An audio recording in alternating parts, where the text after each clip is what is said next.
ओम नमः शिवाय। दोस्तों, आज हम बात करेंगे उपवास के बारे में, व्रत के बारे में। दोस्तों, हमारी जो संस्कृति है, वैदिक सनातन धर्म की संस्कृति, इसमें उपवास के महत्व को बताया गया।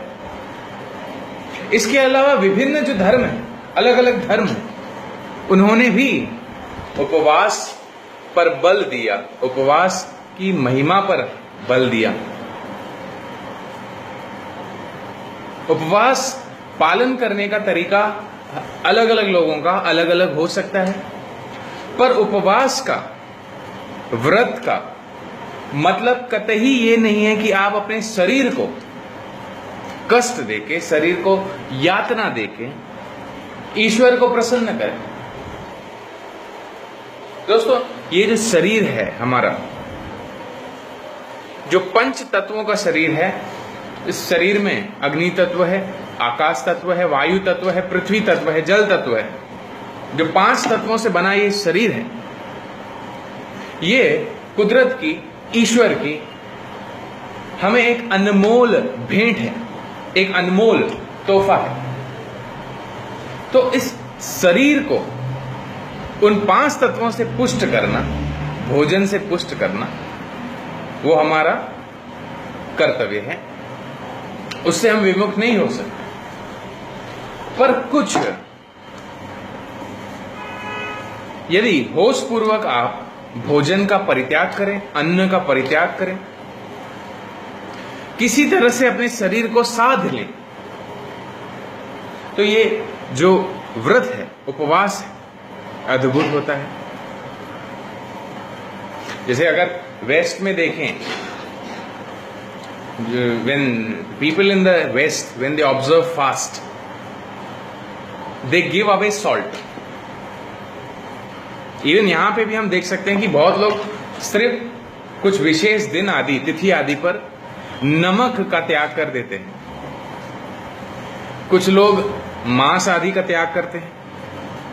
सही विधि क्या होनी चाहिए उपवास की, और कौन कौन से जो उपवास है वो श्रेष्ठ। दोस्तों, यदि हम उपवास की बात करें तो सही मायने में जो उपवास है वो एकादशी का उपवास है। चंद्र की जो कलाएं होती है, पूर्णिमा से अमावस की जो एकादशी तिथि आती है, उस उपवास में जो है बल है, वो आपकी पीड़ा को, आपके पाप कर्मों को डिसॉल्व कर देती है। एकादशी का उपवास आप रख सकते हैं। और उपवास की गिनती होनी चाहिए एक सूर्यास्त से दूसरे सूर्यास्त तक। इसमें जो है हल्के फुल्के भोजन को आप ग्रहण कर सकते हैं। फल, दूध आदि को ग्रहण कर सकते हैं। क्योंकि दोस्तों, हम जो भोजन हम ग्रहण करते हैं, जो अनाप शनाप हम भोजन ग्रहण करते हैं, जो तली हुई चीजें, जो मसालेदार चीजें होती हैं, वो शरीर में जाकर वात, पित्त, कफ आदि दोषों को बढ़ावा देती है, जो कि आपकी ध्यान साधना में रोड़ा बनते हैं। यदि आपके शरीर में पित्त विकार बढ़ गया, एसिड कंटेंट आपके शरीर में बढ़ गया, तो आप चाहकर भी ध्यान नहीं लगा सकते। आप आंख बंद करेंगे और आपका दिमाग जो है विचारशील रहेगा। यदि वात दोष ज्यादा है तो भी ध्यान नहीं लगा सकेंगे, कफ दोष ज्यादा है तो नहीं लगा सकेंगे।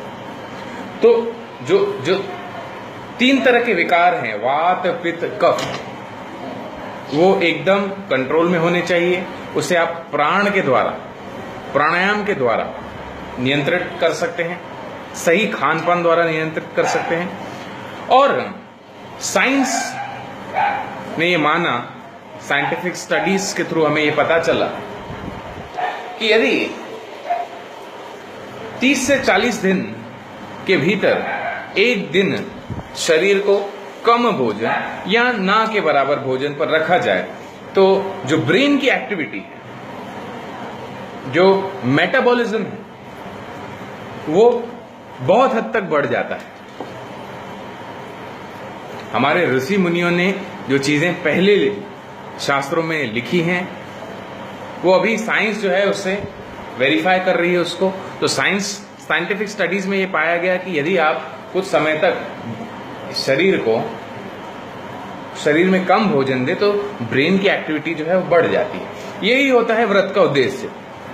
जिस भी दिन आपको व्रत रखना है, आप कम से कम हल्के फुल्के भोजन पर रहें और किसी एक मंत्र या एक आराध्य देवता की साधना में लग जाए। महाशिवरात्रि पे व्रत रख सकते हैं, सोमवार का शिव जी का व्रत रख सकते हैं, एकादशी तो कह ही चुका हूं मैं।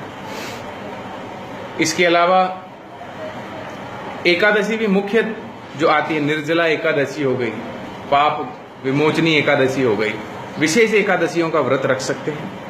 या महीने में एक बार हल्के फुल्के भोजन पे प्राण के द्वारा, सूर्य की ऊर्जा के द्वारा आप यदि रहते हैं तो आपकी पर्सनालिटी में एक तेज आता है, एक तपोबल, एक ऊर्जा आती है।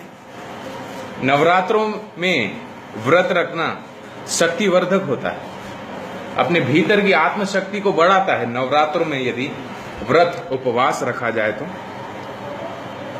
तो दोस्तों ये था उपवास और व्रत के बारे में। देखते रहिए मेरे वीडियोस महर्षि एस्ट्रोलॉजिकल सेंटर को। Thanks a lot.